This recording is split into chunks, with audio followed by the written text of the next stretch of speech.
I'm Tom Baker, this is Chasing Cars, and today you join me here at the 2019 Tokyo Motor Show, where we've just attended the reveal of the brand new Mazda MX-30.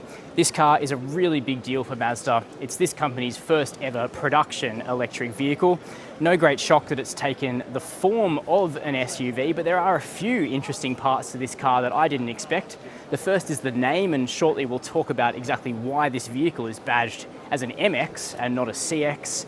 The second thing is the amazing suicide doors or freestyle doors that are hark back to the RX-8. I think that's very, very cool.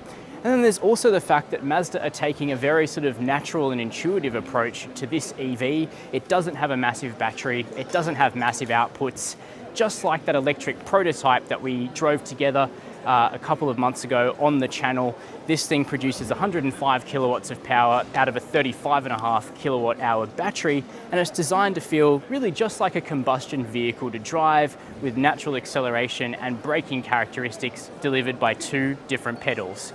But there's also a big story in terms of the MX-30's interesting interior, and that's where we're going to go now. And that's because the MX-30 amplifies its sustainable approach with a range of natural and sustainable materials in the interior. There are these gorgeous cloth seats. I prefer these so much to boring leather. Don't they look great? And they'll also breathe better in the sun. There's also stuff like heritage cork, which is a nod back to materials used at the very beginning of Mazda as a company. It used to be a cork manufacturer. And much of the plastic that you see in the interior is made from recycled bottles, so the MX-30 does really put its environmental credentials front and center. The rest of the interior is mostly components that we've seen in other new generation Mazda vehicles. There's a beautiful thin rim steering wheel, a higher set infotainment screen with a rotary controller, but there's also now an extra screen, a 7-inch screen down below for climate and other functions. Now, this vehicle is of course left-hand drive.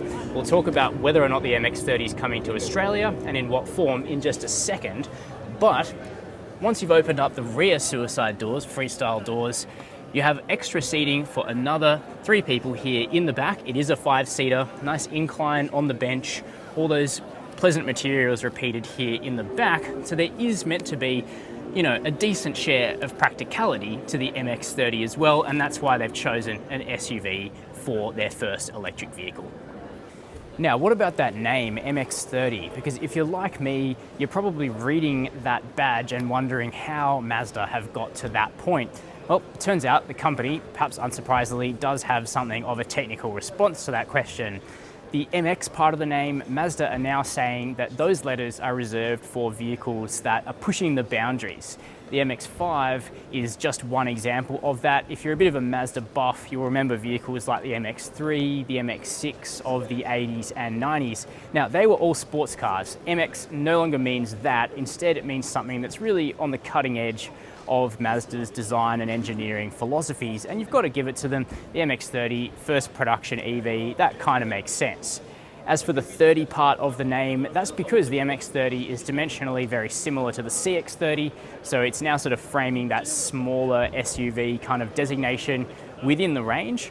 But whether or not Mazda's future EVs will also be called MX, I'm going to take a punt on that and say probably not, because at some point EV will become the standard powertrain within the Mazda lineup, so I reckon we'll then see a reversion to the sort of Mazda 3, Mazda 6, Mazda CX-5 kind of nomenclature.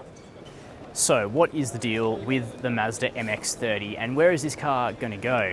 Well, as I've already mentioned, it's headed to Europe first, and that is a part of Mazda's well-to-wheel philosophy. This company is pretty strong in how it decides who's going to get electric cars, who's going to get hybrids, and who's getting combustion vehicles. And that's because Mazda really looks at the total energy consumption involved in both the manufacturing of the batteries in electric vehicles and then how much energy it consumes or saves over the lifespan of the vehicle. Actually, building an EV is very energy intensive, so you need to make sure it's being driven in a market with clean energy production if it's going to put you back to carbon neutral over the lifetime of the vehicle. Now, Australia does not have much energy produced by renewable sources at present, so combustion vehicles, Skyactiv X, hybrids are what Mazda think are appropriate right now. That being said, Mazda Australia are lobbying very hard to receive the MX-30 in pure EV form sometime in the next couple of years. But we know that Mazda's Skyactiv vehicle platform, which supports these electric vehicles, including the MX-30, is modular. It allows for combustion, it allows for full EV, it allows for a rotary range extender, it allows for plug-in hybrid. So I'm pretty certain that we'll see the MX-30 in at least one of those guises in Australia before too long. So that is a first look at the Mazda MX-30, Mazda's first ever production electric vehicle in the shape of an SUV that is dimensionally very similar to a CX-30, but of course with a zero tailpipe emission powertrain underneath the skin. Let me know down in the comments what you think of the MX-30, whether or not this makes a good electric vehicle, whether or not you'd consider it, and how quickly Mazda should bring it to Australia.